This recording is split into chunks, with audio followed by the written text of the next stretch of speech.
we're set up to think like it's us against them, and right. they're the enemy. And man, that is the wrong way to think.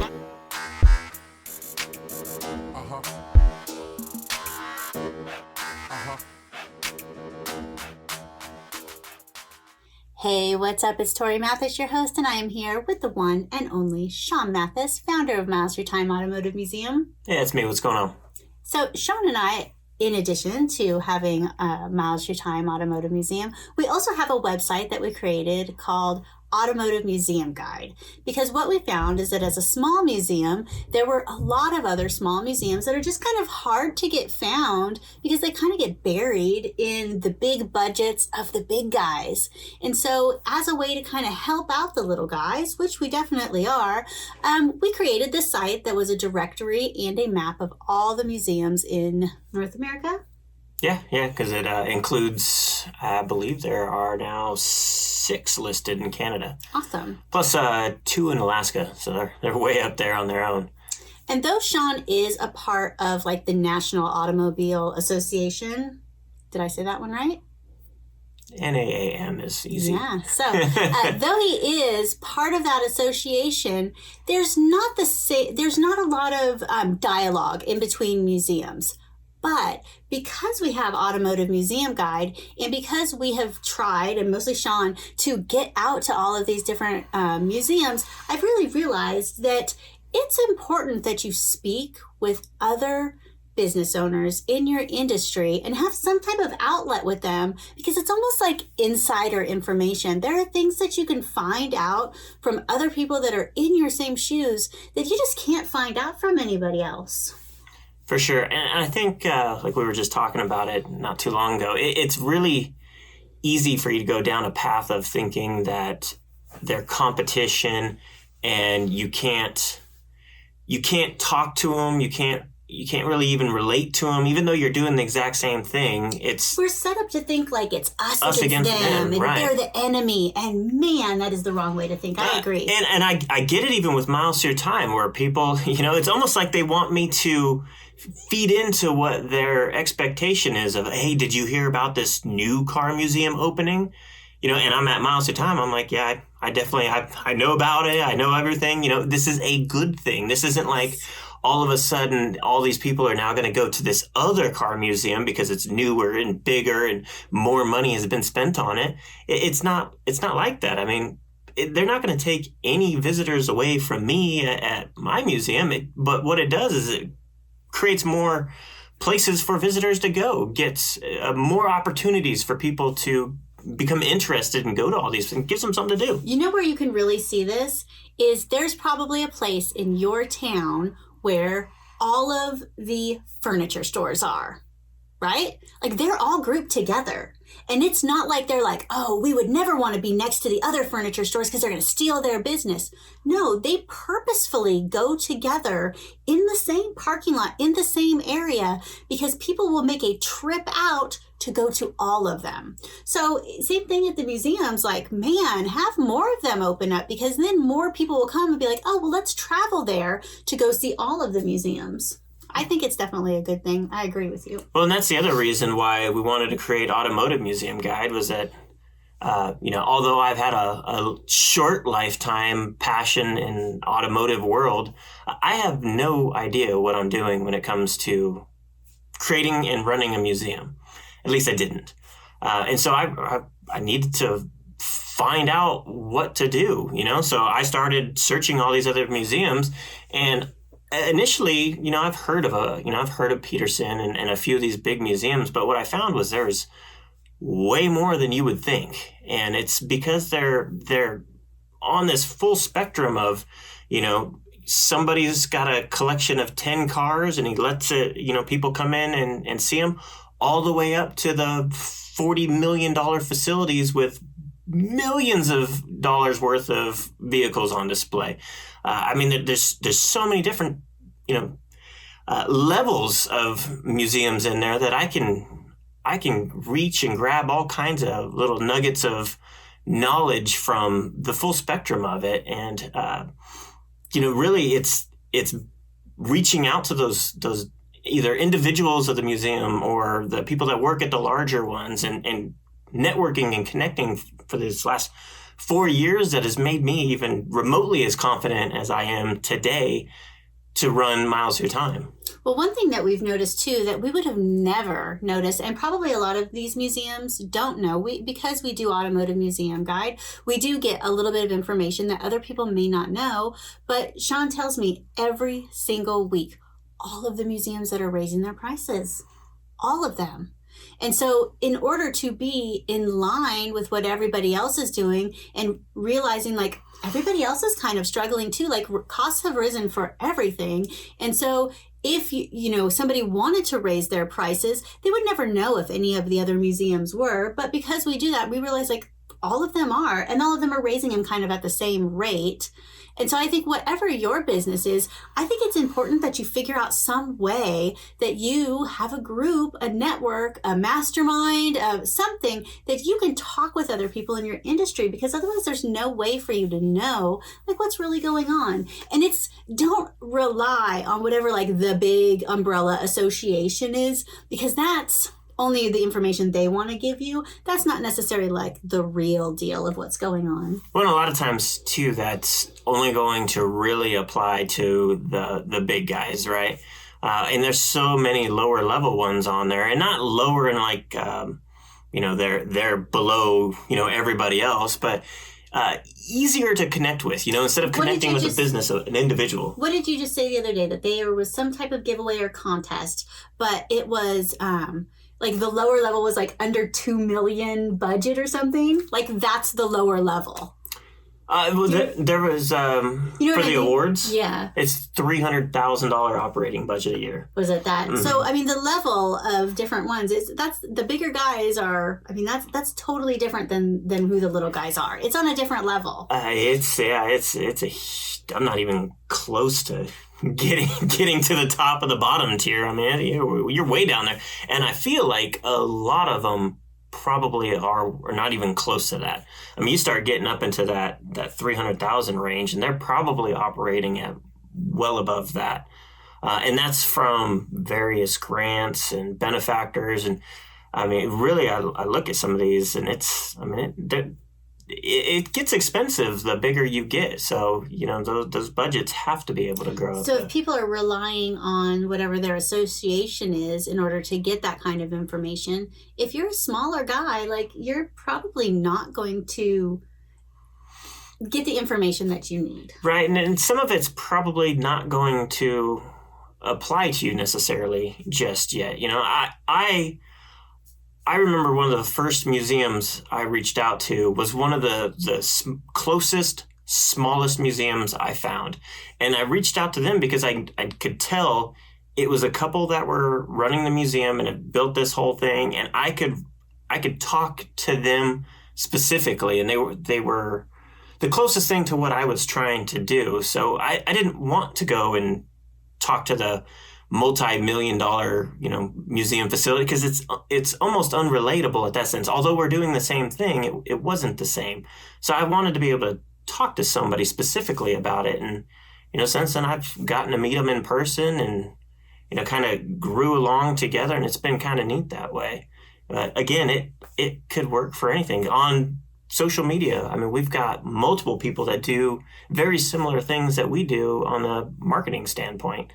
I don't view them as competition or the got to keep them, they're going to steal my clientele or anything. Like, it's all good. Once you start talking to people that are in the same industry as you realize how kind of segmented the industry is anyway. Everybody has their own specialty and their own thing that they're good at. And even if like I met people that, let's say like they did Facebook ads, usually like their market of who they're doing Facebook ads, totally different.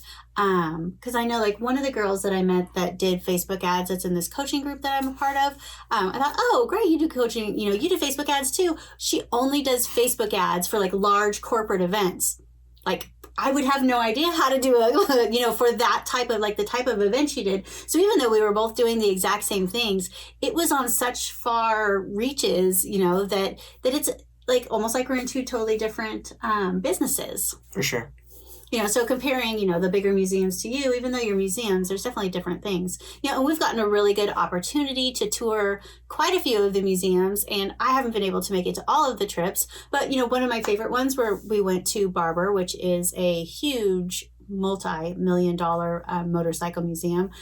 You said Guinness World Record for the largest motorcycle museum in the world. And it was really neat to go see like the backside of things and see like the extra storage they have and all these other things that they have that it's kind of amazing. Like if you are that big, like there's a lot of different opportunities and things like that wouldn't be available to the little guys. Sean, this past month, went and visited 3 because we went on a family trip. And so we were able to knock out one museum to go to on the way there and got a really nice tour to kind of see what they're doing. And then Sean also got to go to 2 other ones. And so that kind of gave you a good idea of kind of what's going on with people, right? Yeah, and again, it's one thing to connect to these people on social media, but to have the opportunity to actually go in and visit them and meet them in person and figure out how to do things, it's just about priceless. And again, even if they are... most of them I go into, I'm like, oh, they've got a much larger budget than we do, It's all good because I can still, if anything, it's a goal I can strive towards. Or you could say that it's a different budget than you, but at the same time, it's like comparing where you're at to somebody that's, so much further. You're in the very itty bitty beginning stages, but right? So you can't even compare that. You might be there. Right, but I'll take like... when we first started Miles Through Time, we didn't have sufficient signage. Signage costs money.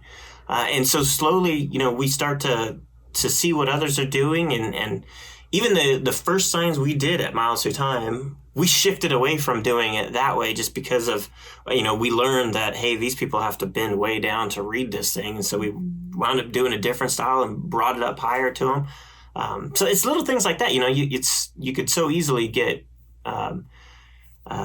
distracted by how grand the building is or how fancy the cars are or how many they have. But really, when you start to break down, like, look at how they're laid out, look at how they're putting their sign, all these things that I can implement in our museum immediately. Well, and when we went to the last one that I was there with you, one of the things that they did that they were really big on were events. And so I know you were saying that gave you some really good ideas of like, well, what could we do in order to kind of make that part of our business model as well, because that's not something that we did in the past, but that's not something that we're doing now, just because I think you've been trying to grow the museum, that events haven't really been a important part of it. But do you see that that's something that you could bring in after that visit?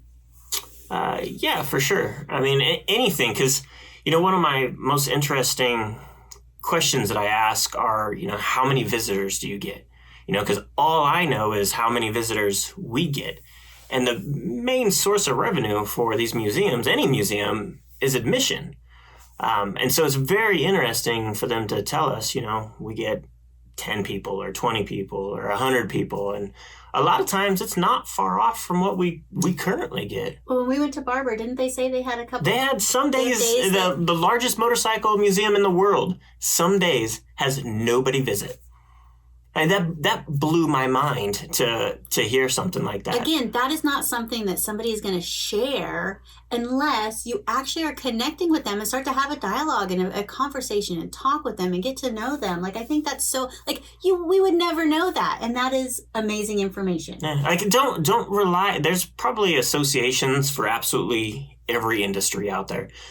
But don't rely on them organizing all this kind of stuff for you. You need to go and find these people. If you're the dog groomer, find the other dog groomers and connect with them. And what are they doing? Are they using Kartra as a lead magnet? Are they, how are they booking their appointments? What products are they using? Same thing for the pizza place. I mean, realtors will do this constantly.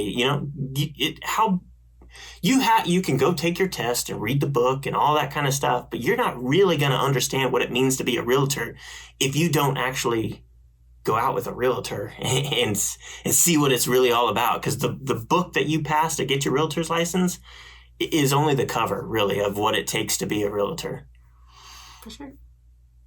So you have another trip coming up soon. where Sean's going to be able to make some more trips to more museums, heading all the way up to Michigan. Yep, heading to the Henry Ford Museum in Dearborn, Michigan. And who would have thought what an exciting opportunity you have that you're not just going for a visit. No, actually, through connecting with all this kind of stuff, wound up getting a turntable that the Henry Ford Museum, apparently they got this turntable given to them that originally had a Ford GT cut in half, so just a half profile car that would rotate on this thing. And apparently they've had it for like 15 years and never put it out on display. And now apparently in like 2 weeks, the car is going on display in the Henry Ford Museum, but they don't want the turntable. And it has taken them this long to actually get that into... It's just been in storage. Wow. And the thing is it's 6 pallets and 2 crates and about 6,500 pounds worth of equipment that's taken up all this space. So it's in the way. It's worth, from what I can tell online, if I was to go buy a turntable, it cost us about $15,000. So it's definitely something that is nowhere near in the future of something that Miles Through Time would get. So this opportunity to, have one donated to the museum, and all I got to do is go get it. And I have the bonus of, getting to check out one of the top museums in the country. Is pretty cool. That is pretty cool. And it's all because of networking and talking with people. Yep. So since you've done this a lot, do you have any suggestions for people if they wanted to talk to people in their industry? The way I'm not a cold call, pick up the phone kind of guy. So although that might work for you if you're into that, that is not how I go about things. I will typically reach out via email. Ideally, it's email if I can tell it's like somebody's email, not like the generic info or admin or something. Although if that's all there is, I might use it anyways. And when they respond, or if they respond, chances are I'll get a name at that point. And a lot of times I'll reach out on social media, just message them. And I do that because I know if they're intrigued at all, they're going to want to know who I am. And I'm out there. I mean, are you doing it as Sean at Miles Through Time or Sean at Automotive Museum Guide? Curious. I do it. Well, I can't message them as the business page, so I message them as me. Oh. But I'm upfront. I'm like, hey, I've founded this museum and created this automotive museum guide, and then it's whatever you want to connect or I want to visit or asking them questions or whatever the case may be like that.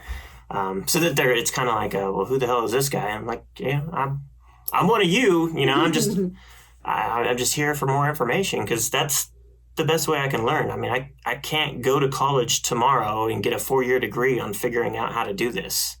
This is the only way I know how, and so far it's working. Well, though, I went to school for advertising. That didn't allow me to figure out how to market my own business or how to get customers or how to, do all these things yourself. There's definitely a learning curve for all this stuff. And a lot of just trying to figure stuff out. But I think trying to talk to other people in your industry is definitely going to shortcut some of that stuff. I think it's almost like you could call it OJT. People think of the on-the-job training would be like if you go to work for somebody and you're, bottom of the barrel, whatever job title it is, you're learning on the job. That same concept applies to owning a business and being the top dog on whatever it is you're doing. You still have to learn how to do it. You can't just immediately be like, I'm the greatest in the world and do it. You have to figure things out. You have to learn. And, one of the quickest ways you can do that is by getting help, asking for help, really. First of all, if you ask for it, it's going to happen so much quicker. Because again, I think a lot of people are afraid to ask for help, and I'm impatient. So although I'm not the one that is typically one to ask for help in general, in this case, I've been real quick to ask because I know it's difficult and not easy to do these kinds of things and figure them out. So rather than fail every time and then learn, I'm trying to eliminate the potential failures and get that help and figure out how to do this kind of stuff from somebody else that's already done it. Well, the cool thing is, though, you've had quite a few people also reach out to you that were going to open a museum or that are changing some things up and kind of ask you what that's you have that's the thing. That's cool. It's super cool to see how quickly that shifts. You know, you can go from the complete newbie at all this kind of stuff to, you know, a couple years later and you're getting asked how you did things and how to do things. And all that does is then reiterate in your mind, you know, what you've done, and makes you even that much better. And it makes, I feel awesome about being able to help people that are, you know, at the beginning stages of whatever it is they're trying to create as well, knowing that I've just done it myself. Well, that's the thing, is that you don't have to be on this super top pedestal in order to help anybody. You just have to be one step ahead. And so you don't have to reach out even to the people who are at the top, just people that are one step ahead of you. And then again, you know, you can turn back and find those people that are just one step below, and probably just a nice conversation could make a big difference, either in your business or in their business. I think that's super cool that you've been able to do that. Who would have thought? Well, and it's neat to not go like so far above what you currently are, just that, you know, that 1 or 2 steps above you. Because then chances are a lot of times you can come up together. You know, you'll wind up creating a friend for life, and, you know, watch both of you grow and succeed. And that's pretty cool as well.